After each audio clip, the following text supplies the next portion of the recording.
Selon les pays, le logement représente 20 à 60% du budget d'un ménage de classe moyenne. Évidemment, ça veut tout et rien dire, mais cela permet quand même de montrer qu'il s'agit d'une part importante d'un budget. Pour les propriétaires, cela concerne les taxes, le crédit pendant une vingtaine d'années, et l'entretien. Pour les locataires, c'est principalement le loyer, qui lui ne s'arrête jamais, et des charges, mais plus faibles. Reste que la charge idéale maximale est estimée à 30%, ce qui est d'ailleurs cohérent avec le « il faut gagner 3 fois le loyer » qu'on entend traditionnellement, pas uniquement pour des risques de défaut de loyer, mais également de consommation. Un ménage qui a trop de charges ne consomme pas, et ça, c'est mauvais pour l'économie. En France, les locataires sont surreprésentés dans les classes populaires et moyennes basses, alors que le nombre de locataires tend à baisser. Ce n'est pas un hasard.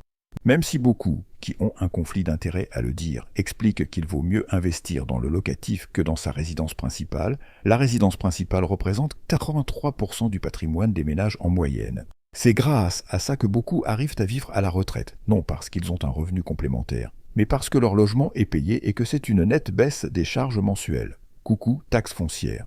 Depuis la fin de la Première Guerre mondiale, le sujet du prix du logement a hanté de nombreux pays à diverses périodes, mais est devenu un enjeu majeur depuis les années 2010, face à l'ultra-centralisation des emplois, et donc des populations, dans des métropoles qui ne produisent que peu de logements, dont une partie sort du parc locatif, longue durée, courte durée, vacances, résidences secondaires, bureaux, etc. Les prix de l'immobilier ont explosé, au point de se décorréler complètement des revenus. Pour autant, ce n'est pas le cas avec les loyers, qui sont plutôt dans une tendance baissière. Et forcément, prix qui monte plus loyer qui diminue, beau rendement qui diminue. Ce qui est donc un énorme non-sens. Parce qu'en réalité, un propriétaire ne peut pas agir sur le prix du bien, donc l'ajustement de son rendement va surtout se faire sur le loyer. Sauf qu'en pratique, il est difficile d'indexer les loyers véritablement sur l'inflation. Le contrôle des loyers est un mécanisme où un organe public vient fixer un niveau de prix en fonction de critères précis, afin de rendre le logement plus accessible. 3 gros effets de bord ont été prédits. Cela amène de nouveaux résidents, puisque les anciens ne bénéficient pas de cet accord, ce qui provoque des flux migratoires, et amène les nouveaux vers des biens de moindre qualité. La baisse des loyers entraîne une baisse des prix, qui va entraîner une baisse des dépenses pour le bien. Les prix en baisse attirent en plus de gens, ce qui va créer artificiellement une demande excédentaire ou une distorsion entre la demande et le type de bien disponible. Quand un investisseur achète un bien, il veut gagner de l'argent. Mais en réalité, cette notion est assez vague, puisqu'en fonction des époques, on ne gagne pas de l'argent avec le même risque. Sauf que les mêmes propriétaires particuliers, à la revente, refusent de vendre plus bas pour ne pas perdre de l'argent, parce que ça fait des dizaines d'années qu'on leur explique que l'immobilier ne fait qu'augmenter. D'autant plus que des mandataires immobiliers en galère, et de plus en plus en concurrence dans un marché dont le nombre de transactions repasse à la moyenne sur 20 ans, se sont battus pour obtenir des mandats, quitte à surestimer les biens pour faire plaisir aux vendeurs qui ne vendront donc jamais. Parce que de l'autre côté, les acheteurs ont eux une contrainte, leur mensualité. Donc, quoi qu'il arrive, alors une hausse des taux devrait donc faire baisser les prix dans un marché efficient. Sauf qu'en réalité, le marché ne l'est jamais vraiment. Et dans le cas présent, pour 3 grandes raisons. La situation est temporaire et un maximum de gens serrent les fesses et attendent le meilleur moment, ce qui n'est pas une situation éternelle. Le parc locatif est trop étroit dans la plupart des métropoles, malgré les 2 millions de logements vides en France. Les propriétaires trouvent des moyens pour augmenter les revenus et donc stabiliser le rendement, loyer en hausse, coloc, location courte durée, etc. Le problème est que vendre un bien occupé, encore plus, s'il est occupé par un locataire à loyer encadré, fait baisser de 27% le prix, à la fois parce qu'il est parfois difficile d'expulser un locataire, parce que c'est un manque à gagner, et parce qu'une majeure partie des acheteurs veulent habiter. Pour contrer ce bordel, en réalité, il n'y a pas beaucoup de solutions de long terme. Relancer l'offre en augmentant la taille du parc locatif. Faire migrer les populations là où il y a une offre locative.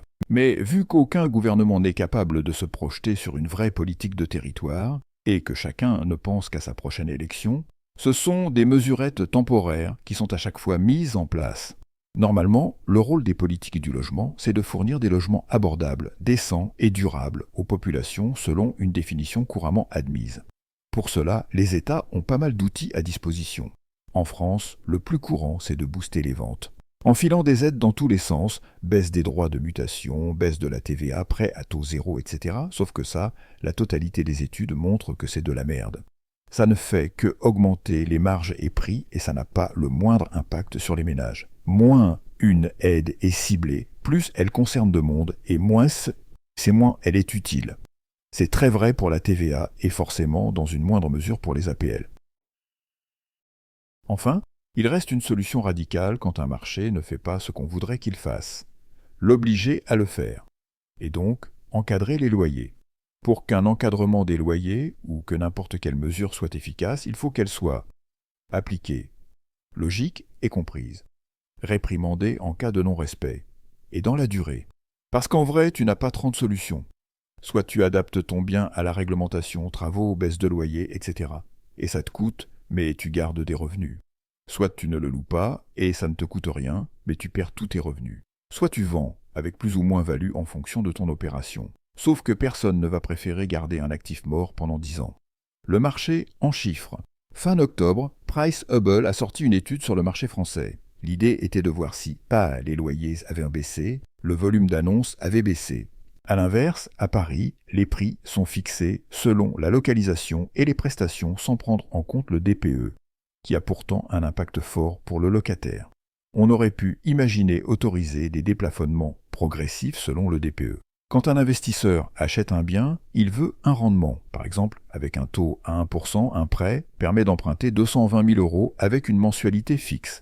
Avec un taux à 3%, ce montant baisse à 180 000 €. Cela signifie que la hausse des taux devrait faire baisser les prix, mais beaucoup de vendeurs refusent, pensant que l'immobilier ne fait qu'augmenter. Données de Price Hubble. À Paris, loyer plus 10%, volume d'annonces moins 115%. À Lille, loyer per an, volume d'annonces, moins 35%. À Lyon, loyer plat 9%, volume d'annonces, moins 37%. Cette baisse du volume peut être due à des propriétaires qui préfèrent louer à des proches, plus de locations courte durée, des changements dans les annonces. Certaines villes non encadrées comme Marseille ou Nice ont vu des augmentations de loyers atteignant plus en 20%. Cela montre que l'encadrement contient les hausses, mais ne résout pas la pénurie de logements. Les effets secondaires. L'encadrement peut aussi freiner la mobilité. Les locataires à loyer encadré hésitent à déménager par peur de payer plus ailleurs. La qualité des logements est également un enjeu. Des dispositifs comme MaPrimeRénov' obligent les rénovations, mais certains propriétaires préfèrent vendre plutôt que rénover. Là encore, il y a un gros facteur de confusion, puisqu'il s'agit des annonces mises en ligne. On peut imaginer que ceux qui veulent contourner le plafonnement des loyers évitent de publier leurs délits en ligne. Alors, comment expliquer la baisse ? Eh bien, possiblement par la baisse des ventes. Ce n'est pas évident à comprendre, mais en réalité, le parc immobilier fonctionne surtout par la rotation. Schématiquement, un jeune habite avec ses parents, il quitte le domicile et prend un logement. Ce logement était habité avant par une personne âgée qui est décédée.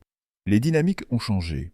Les parents divorcent de plus en plus, donc occupent davantage de logements. Les jeunes se marient de moins en moins, donc restent dans des logements plus longtemps. Les personnes âgées vivent de plus en plus longtemps et restent chez elles. Cela s'appelle la décohabitation. À cela s'ajoute une multitude d'autres pressions sur le parc locatif. Avec la hausse des taux, les primo-accédants n'ont pas pu accéder au parc locatif, parce que les prix ne se sont pas adaptés et que leur mensualité ne leur permettait pas d'acheter. Le pouvoir d'achat a diminué de 20% à 40% en termes de mètres carrés. Chaque année, entre 350 000 et 600 000 personnes accèdent à la propriété et sortent du parc locatif. Pendant 2 années de crise, environ 1 million de personnes sont venues encombrer le marché, alors que dans le même temps, le nombre de résidences principales diminue. Une mesure généralisée. Alors, est-ce que, comme le voulait un député LFI, il faudrait appliquer l'encadrement des loyers partout pour régler le problème ? Outre le problème de liberté que cela poserait, cela pourrait décourager les investisseurs du parc privé et déstabiliser le marché encore plus. Conclusion. L'encadrement des loyers est un outil parmi d'autres qui doivent être mis en place pour des objectifs clairs et déterminés, avec un début et une fin. La France compte 2 millions de logements vides, souvent situés dans des territoires désindustrialisés. Ce sont ces logements qu'il faut mobiliser. Les emplois doivent aussi être ailleurs qu'à Paris et dans les grandes métropoles. Sinon, il faudra accepter de construire en hauteur et s'empiler, avec les conséquences carbone que cela implique. même si ces constructions sont rentables sur le long terme. Mais la politique est ainsi faite que les élus préfèrent des mesures populaires mais inefficaces, comme l'encadrement des loyers à des réformes de fond.